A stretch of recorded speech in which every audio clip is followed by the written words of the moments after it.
Chapter 12. The Car. Stephen didn't want to see his parents in the morning.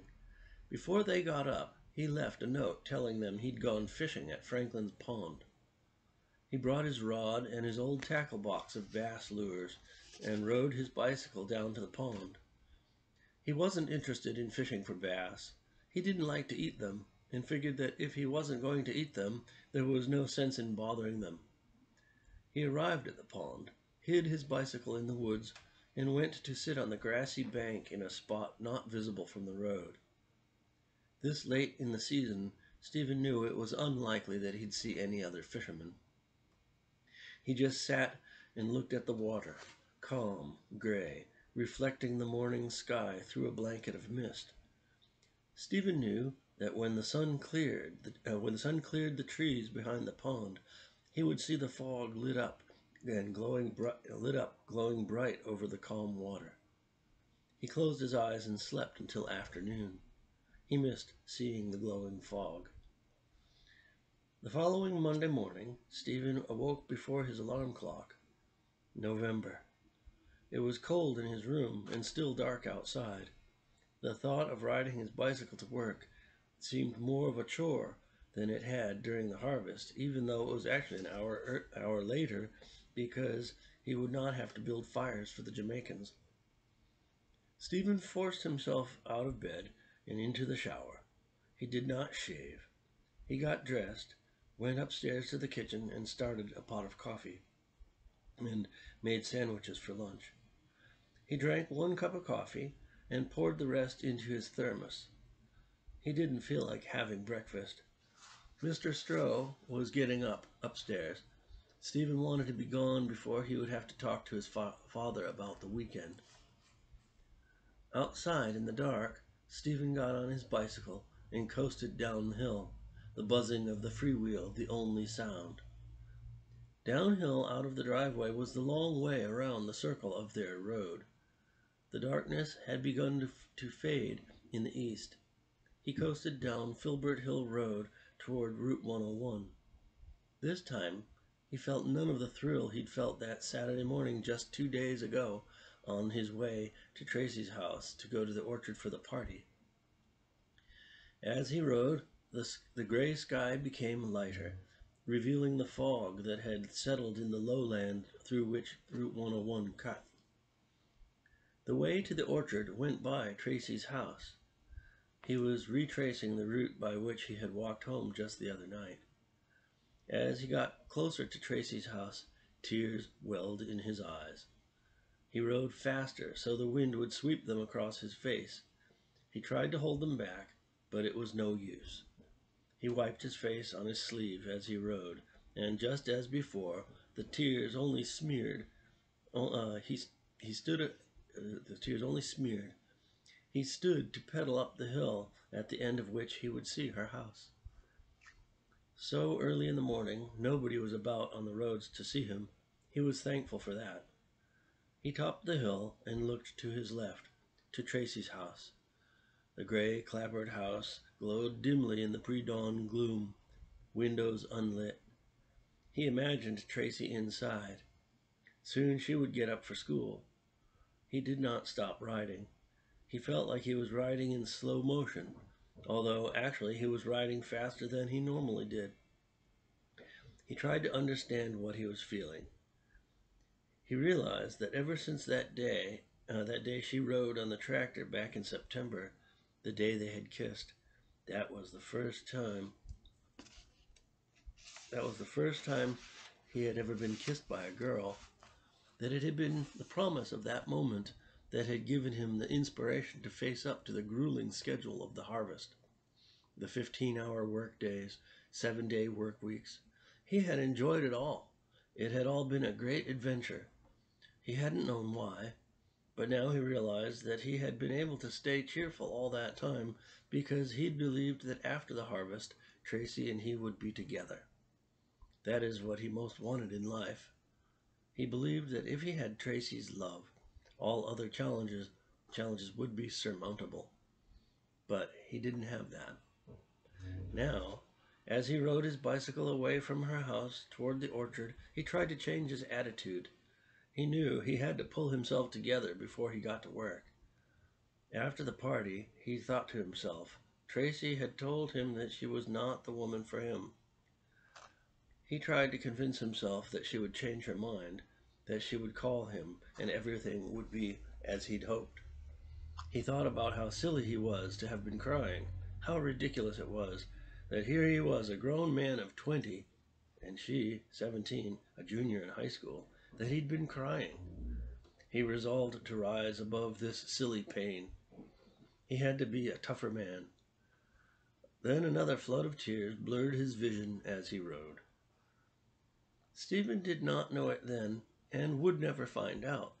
But at the time he had crested that hill, when he'd looked over to Tracy's house, she was indeed in her room, and would soon be getting ready for school. But that Monday morning she had gotten up early to look out her window to watch for the little light of Stephen's bicycle as he rode by, as she knew he would, and as she had done before.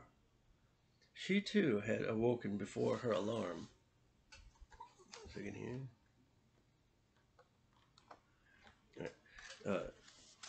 She watched carefully, knowing that she could miss him in just a blink. She worried that she would miss him, and tears welled up in her eyes. She knew she had broken his heart. She knew she had also broken her own heart, because she really did love Stephen. It was out of fear that she had rejected him. She felt stupid and weak. She felt that she should have let him kiss her, whatever the consequences. But she hadn't, and she knew the future would never be as it might have been. She thought that maybe she could call him and ask him to forgive her.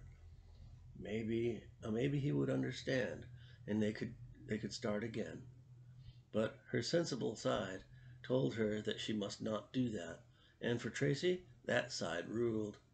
The side that loved Stephen wondered what that lost future might have been. Stephen raced up the last hill to the packing house, pumping hard, forcing all of his emotion into spinning those gears. He let go with a scream that he hoped nobody would hear, hoping to expel the waves of tears to switch modes. It was almost 7 o'clock as Stephen parked his bicycle. It had worked. The tears had stopped. Nobody would notice that he'd been crying. It was normal to appear flushed after such a sprint up that last hill. He had to brace himself for the questions he was sure he'd face inside the packing house. He was confident he could handle it. He looked up the driveway and saw Bud standing, looking the other way, staring out to the orchard. Stephen climbed the steps, eyes closed, just like that first time in January when he'd come for the interview. He grasped the knob, opened his eyes, and opened the door. There was silence. Greg, Jesse, and George sat stone-faced on the outdoor crew bench. Something was wrong. Brock and Anton were in the office, talking quietly with Ted Castro. "Did you hear?" Greg whispered. "What?" Stephen said. "Holmes is dead," Jesse mumbled. Just then Ted Castro emerged from his office, followed by Brock and Anton. "I talked to Chief Douglas on the phone. The rumors you have heard are true. At around midnight, Saturday night, a car registered to Alan Charles Doyle, Holmes as we knew him, was found crashed against a tree on Center Road about half a mile up from here. He was pronounced dead at the scene," Ted Castro said. Stephen sat on the bench with the others, stunned, silent. "Alcohol has been ruled out as a factor. As there were no skid marks, the police believe he must have fallen asleep at the wheel," Ted Castro said. Then he added, "I'll inform you all of the funeral arrangements as I get that information. Stephen, we're going to need you to rig up the flatbed trailer on the 2000. Today we begin the annual task of picking up the trash left by the Jamaicans." Doreen, Caroline, Tammy, Burl, and the rest of the indoor crew began their work. There was not the usual chatter, no music from Doreen's radio. Stephen went outside. The bunkhouses and kitchen were quiet, windows dark. The Jamaicans had gone. Stephen regretted not having had the common sense to go to the orchard on Sunday morning after the party to see them off. Instead, he'd slept beside Franklin's pond, wallowing in self-pity. "Pretty bad about Holmes, huh?"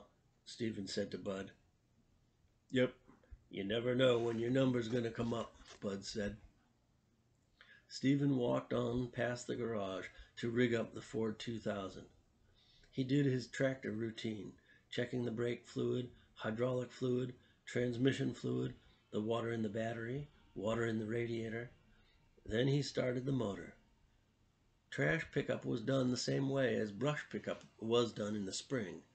Stephen drove the tractor and the rest of the crew scrambled under the trees to pick up the trash.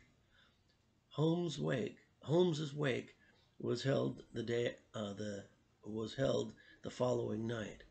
The funeral would be the day after, a Wednesday. All the employees of Rockmount Orchards attended the wake and funeral. The outdoor crew went together in the van. At the wake, they all met Holmes's mother. She told them that her son had always spoken well of his coworkers and had said that he was going to miss them when he went back to school.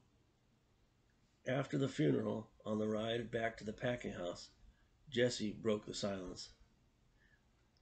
"You guys think he fell asleep at the wheel?" he said. Nobody answered for several seconds. "Chief Douglas says he fell asleep. He fell asleep. End of story," Anton said. Stephen remembered the apple fight, the day Holmes had been docked pay. He remembered Holmes paying for everybody's breakfast on his last day, just before the harvest. Holmes had been the butt of Jesse's jokes. Stephen knew it was unlikely that Holmes had fallen asleep at the wheel. He realized that the police would want to avoid ruling it a suicide unless no other conclusion was possible, to save grief for the family. But Stephen didn't say anything. He figured correctly that the rest of the crew had had the same train of thought. The week ended. That Saturday, 1 week after the harvest party, Stephen would finally have to talk with his parents about Tracy and about Holmes's death. He went upstairs to the kitchen, dreading the questions he expected.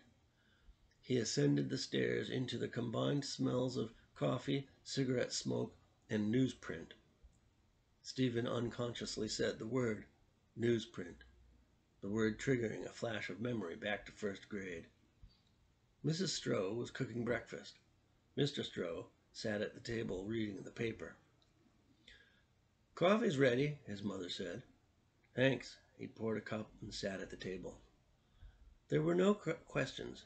His parents were pretending to be absorbed in what they were doing. Stephen would have to break the silence. This, he realized, was more difficult than fielding questions. He didn't know if he should mention Holmes's death first, or that it wasn't going to happen with Tracy. Then Mrs. Stroh spoke. "So how'd it go with Tracy last week?" "Well, the party was great, but it's not going to happen. I mean, for Tracy and me," Stephen said. Mr. Stroh put down the paper. "I see," Mr. Stroh said. "Something you didn't like about her?" Mrs. Stroh asked. "No, I like her fine. I guess she said I'm a nice guy, but she's not the right girl for me. That's all. And then she ran off," Stephen said. "I know you probably don't want to hear something so trite, but, well, there are other fish in the sea," Mr. Stroh said. "Yeah," Stephen said glumly. Saturday night there was an accident up by Rockmounts. It was in the paper. Did you know the boy who was killed?" Mr. Stroh asked. "Alan Charles Doyle. We all called him Holmes, after Arthur Conan Doyle. He said his father was a fan of Sherlock Holmes," Stephen said. You knew him from school? Mr. Stroh asked. No, he worked at Rockmounts last summer. He'd dropped out of school to work there, but went back to school after Ted Castro pulled some strings for him, Stephen said. Tragic. It said he just turned 17, Mrs. Stroh said. Teenagers and cars. Deadly combination, Mr. Stroh said. Stephen didn't say that he thought it was a suicide. He didn't want to admit his participation in the Apple fight, his silence at the injustice of Holmes having been docked pay, and his acquiescence in the rest of the hazing Holmes had been subjected to.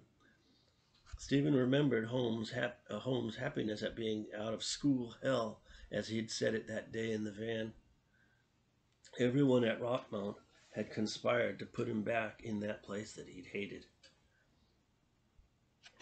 Holmes had paid for everybody's breakfast at the diner.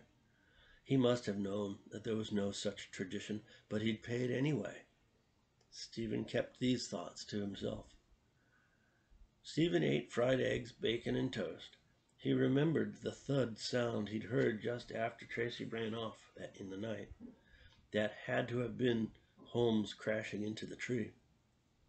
Ted Castro had told the crew that it had been one of the big sugar maples up the hill from the packing house, the same place where Stephen had picked the grapes that day when he'd given Tracy a ride on the tractor. The following morning, when Stephen rode his bicycle into the driveway of Rockmount Orchards, parked beside the gas pump, there was a car, an old Volvo, with a for sale sign tacked under the wiper blade. The sign said, 1970 Volvo 164, $700, as is, runs. Stephen climbed the steps and went inside the packing house. Ted Castro was in his office. Anton Brock, Bud, Jesse, and George Malloway were standing around the outdoor cruise area drinking coffee. Out the window, Cindy was dropping off Greg Edison. Stephen asked Anton about the car outside. Oh, that's Dr. Law's car. He's friends with my father, wants to sell it, so my dad said he could put it out here and see if any of us bites, Anton said. Greg came into the room. What's with the car out there? Ted Castro came out of his office, having heard the question. That car belongs to Dr. Law. I saw him yesterday. He's getting a new car and wants to sell this one. Does it run? Greg asked. It's a 1970 model, Ted Castro said. Dr. Law is the owner, but the car was only driven by a little old lady from Pasadena who only used it to drive to church on Sunday. And if you believe that one, I'll tell you another. Yes, it does run. He drove it here. After work this afternoon, any who are interested are welcome to take it for a test drive. Stephen asked if he could go outside and take a quick look at it. I suppose the trash in the orchards isn't going anywhere too soon. I think we can afford a few minutes for you to look at the car, Ted Castro said. Just a second here.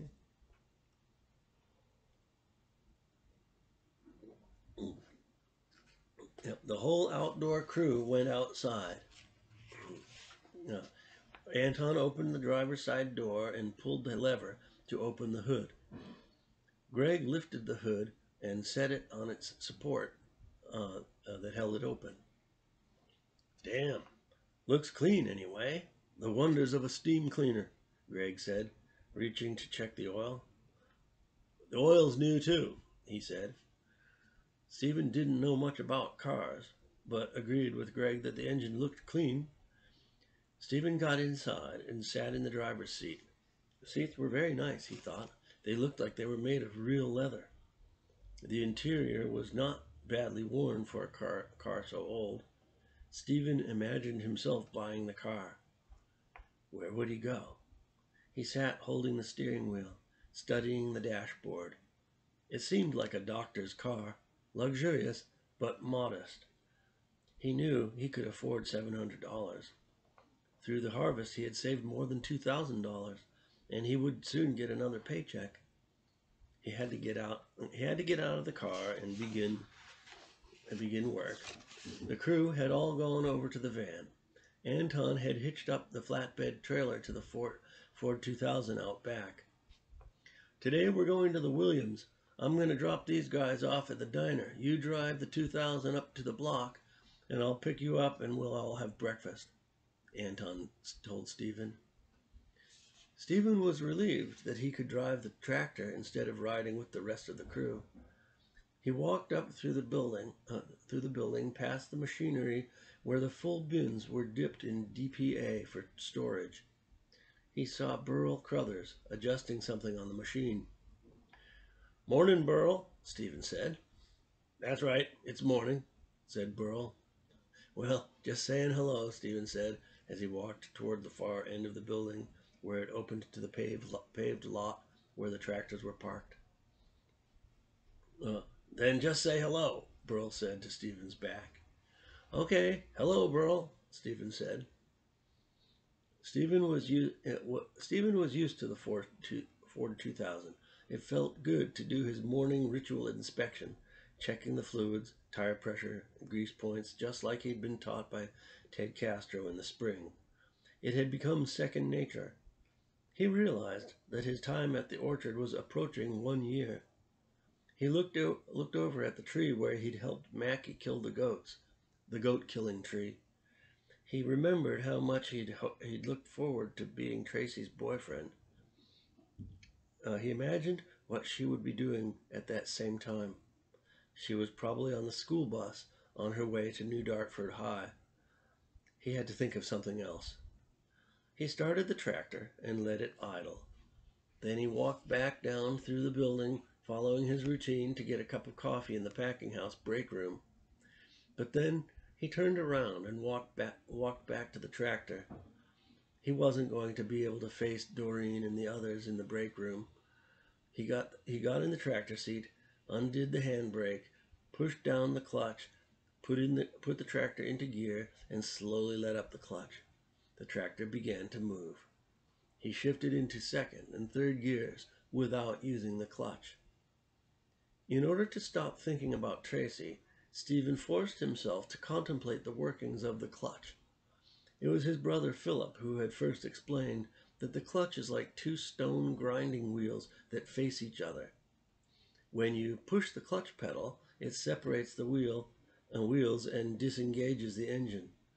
He'd said that every time you feather the clutch, that's what he had called it, meaning using the friction of the clutch plates to smooth the transition from one gear to the next, that some of the stone was being worn off. It was good to learn how to synchronize the speed of the engine with the speed of the wheels. Then, by holding the shifter with slight pressure towards the next gear, then when the wheel and engine speeds matched, the shifter would slide into the next gear naturally, without effort, without using the clutch. Stephen had mastered that skill on the 2000. He had not thought of Tracy. He stopped to fuel up at the gas pump. There was the car. He was 20 and had never owned a car. He finished fueling and filled out the form on the clipboard. He drove the tractor, towing the flatbed trailers with 6 bins tied onto it, just like in spring when they'd picked brush, when he'd had poison ivy so bad. This time they would be picking up trash. Before work, Anton would pick him up and take him to the chapel diner for breakfast. And then, there in his thoughts was the car. The car. Stephen drove the tractor up Leesboro Center Road and would turn down Putnam Road to the town of Chapel, to Route 101, across 101 and up the hill to the Williams on Abbott Hill. Stephen had grown to appreciate the opportunity his morning tractor rides provided for thinking and planning his life. He felt that driving a tractor was like living in slow motion. It brought on a kind of hypnosis that allowed his mind to wander. Now, the car, its existence, provided him with a vehicle, literally, for these wanderings. He was fond of jokes based on the literal use of words in contexts where they would ordinarily be used figuratively as manners of speech, and he chuckled to himself. He could drive across the country. He thought about it. Just the words, drive across the country, conjured images of windy plains, jagged mountains, the mountains he'd seen in the background of the pictures of Manzanar, salmon leaping up waterfalls, Joshua trees in the desert. He said it out loud because it sounded so good. Drive across the country. It didn't even seem like himself speaking. It was a sentence in the imperative, told to himself, just as Noah would have heard. Stephen said, half joking, build yourself an ark of resinous wood, 300 cubits long, and on it put one of every animal. He chuckled to himself. He saw himself driving the car out to California. Matthew lived in San Francisco. Stephen could go there. What would he see along the way? He realized that if he bought the car, he could go anywhere he wanted to go. So where did he want to go? The Golden Trout Wilderness. He could go there. He resolved that he would buy the car. When he arrived at the block, Anton was there waiting for him. Stephen parked the tractor and got into the van. He had not thought of Tracy. The Chapel Diner was always crowded on Sundays. People waited in line to eat there.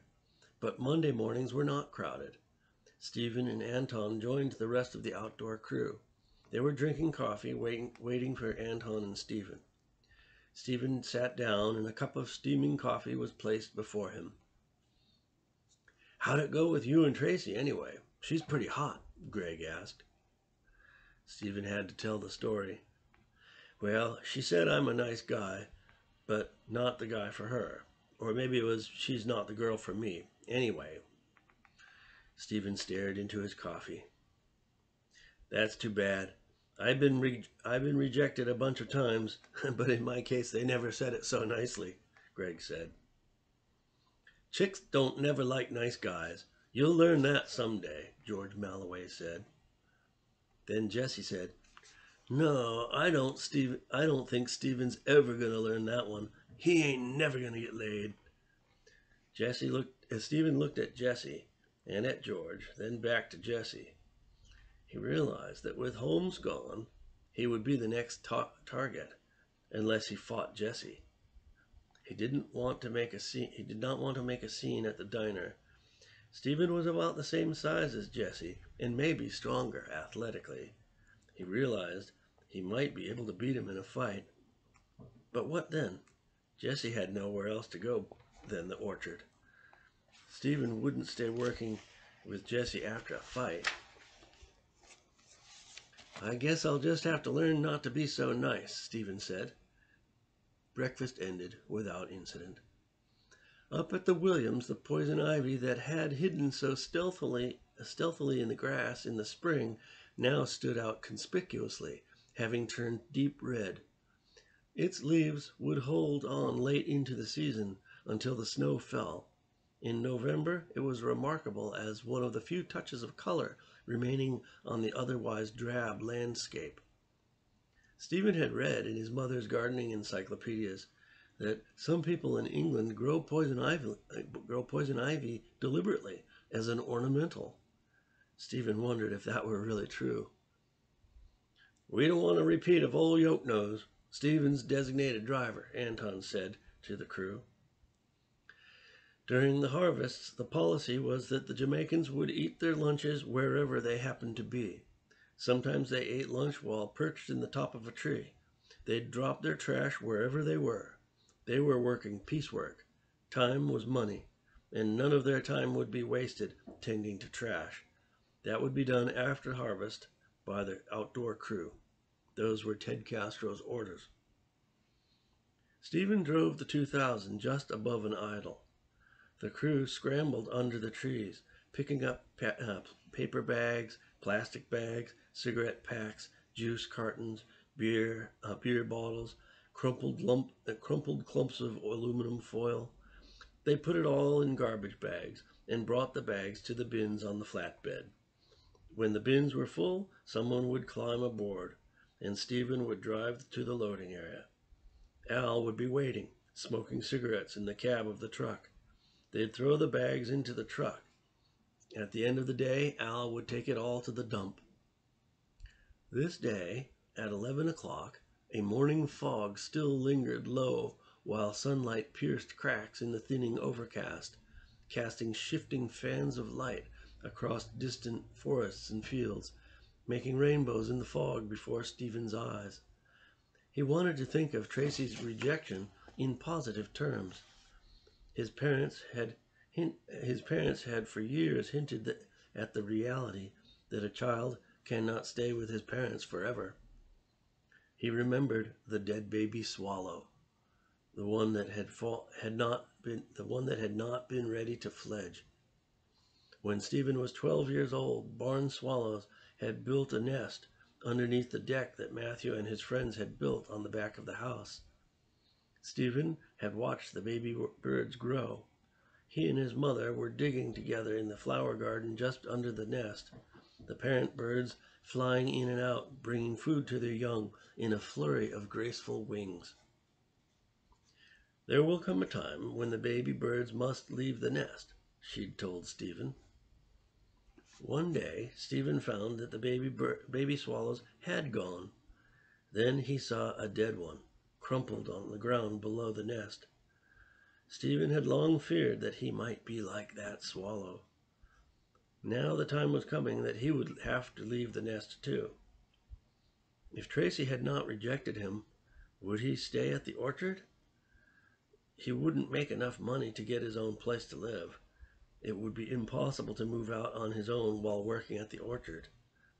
He thought of what would happen if he fought Jesse. Best case outcome, Stephen wins the fight uninjured, Jesse humiliated, never to be friendly again.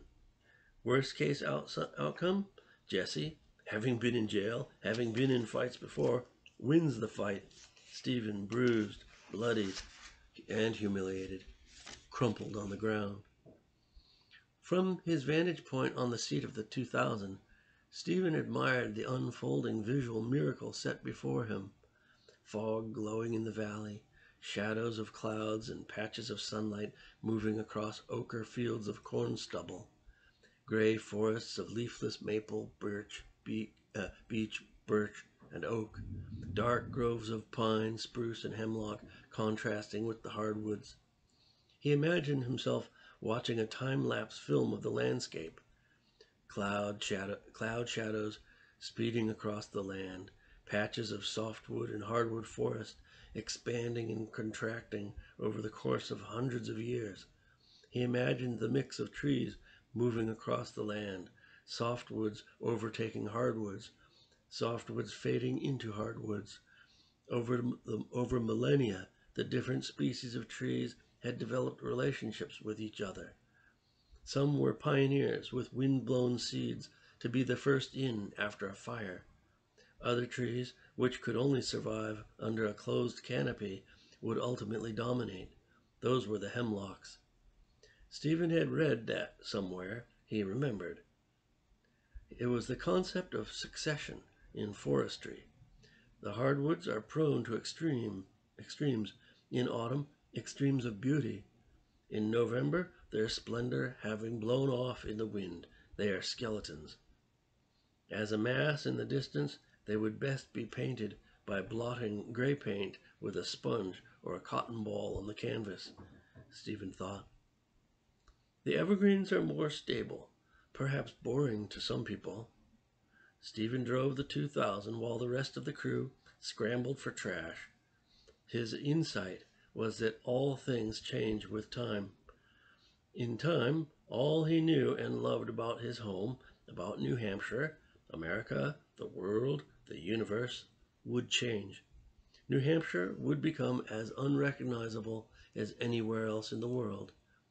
If he wanted to see the Golden Trout Wilderness, he had better go as soon as possible. He believed that going to the Golden Trout Wilderness was hardly what anybody else would consider to be a worthwhile quest. But he figured it didn't matter what the quest was. He just needed someplace to go, and nothing to stay back for. Carrots and sticks. He thought about it. He thought it out again. Maybe it's a case of carrots and other carrots. Once he got on the road toward Golden Trout, as he came to call the quest in his mind, he knew that every second would provide a new view. Everything he would see would be something he'd not seen before. He would see it from a perspective he'd never had before. He would find opportunities for other quests along the way. He knew it would be foolish to have his eyes set firmly on a goal while he was yet so ignorant of what lay beyond his own experience. He knew that he would quit the orchard soon, before pruning started the whole cycle over again. He was ready to fledge. That afternoon at 4:30, he walked into the packing house to sign out. An orange semicircle of sun was still above the horizon, shrinking fast. Stephen knocked on Ted Castro's office door. "Come in." Stephen entered the room and shut the door behind him. "Mr. Castro, I want to buy that car," he said. Mr. Castro extended his legs, pushing his chair away from the desk, leaned back, and faced Stephen. "So there we have it," he said. "Have a seat." Stephen sat down. Ted Castro began. "Stephen, you have worked pretty much of a whole year here at Rockmount Orchards, and you have been an exceptional worker." "Thank you, sir."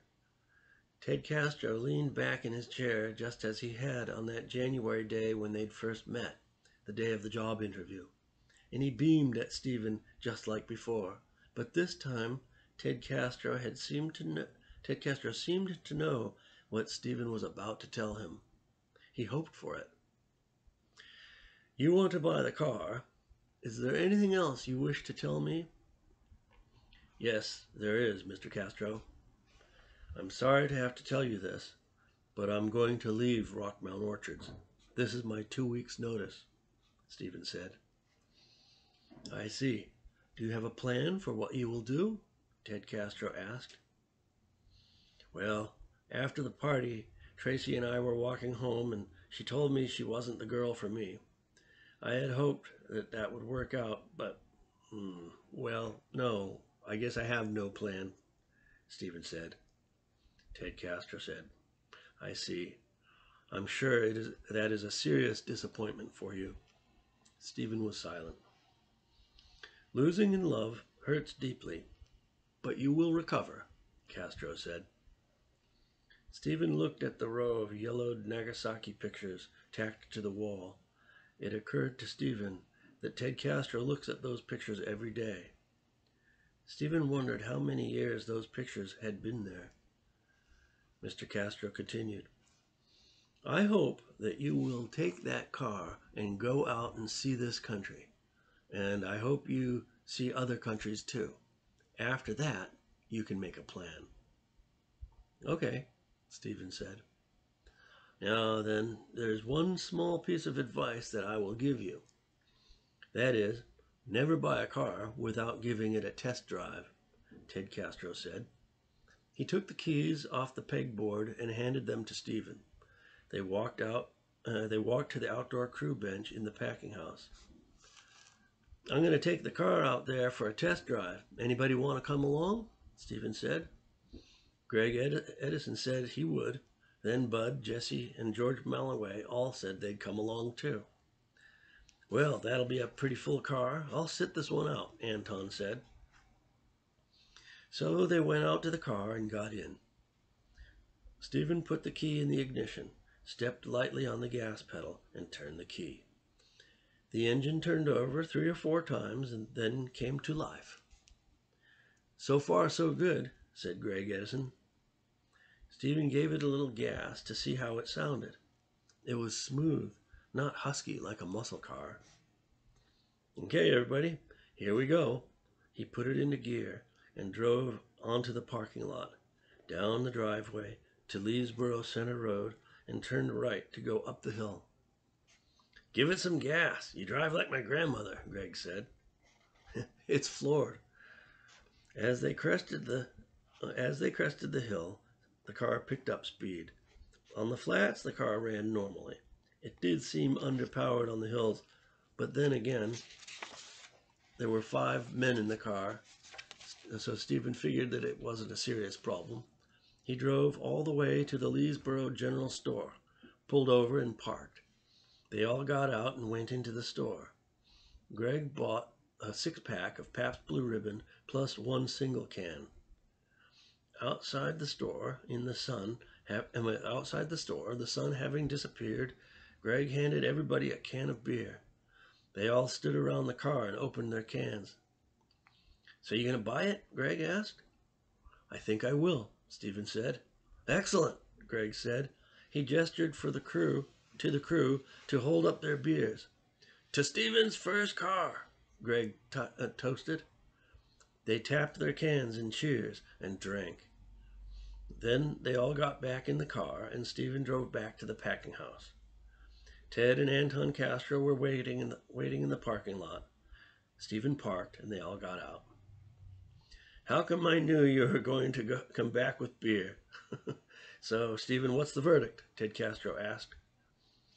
"I'll buy it. I can bring the money tomorrow, if that's okay." "That'll be fine," said Ted Castro. Greg handed the 2 remaining cans of beer to Anton and Ted Castro, and everybody repeated the cheers they had done at the store. "I'll prepare a bill of sale for you to sign, and tomorrow you can bring that to the town hall to register the car in your name. Then you'll have to go to the DMV and get your plates. Usually that all can be done in a day. Then you'll have to get it inspected," Ted Castro said. Stephen was excited to be getting his own car. He had heard that those old Volvos could last for a long time. He hoped that was true. He rode his bicycle home. The lights were on in Tracy's house as he rode by. Stephen imagined what she was doing. Perhaps she was inside eating dinner with her mother. But then Stephen realized that it was not right for him to think about her that way. Whatever she was doing was her business and not his. She had rejected him, thereby making a boundary between her life and his. As much as it hurt, he had to respect that. He rode by quickly. This time he did not cry. He focused his thoughts on the car. It seemed like a nice car. It didn't have much rust. He would have to get a book on how to repair it, or at least somehow learn a little about how to work on cars. Okay, I'm going to take a break here. So this is page 311, the middle of the last chapter, chapter 12.